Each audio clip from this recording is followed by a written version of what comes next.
You know how to write 6? Oh, wow, very good. Who taught you, Kannaya? నీకే వచ్చా? Wow wow ఇక్కడ ఇది రాయలేదు Pandu. You have to start from here no.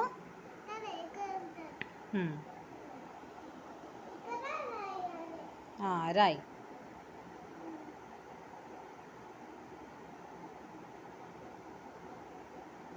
Wow very nice. Yes కాదు నాన్న ఇక్కడ this one you have to write. ఎందుకు అక్కడ రాస్తున్నావు? మర్చిపోతావా? ఎవరు నేర్పించారు కన్నయ్య 6 రాయడం నీకు? నీకే వచ్చా? నువ్వే నేర్చుకున్నావా? అవునా, ఓకే.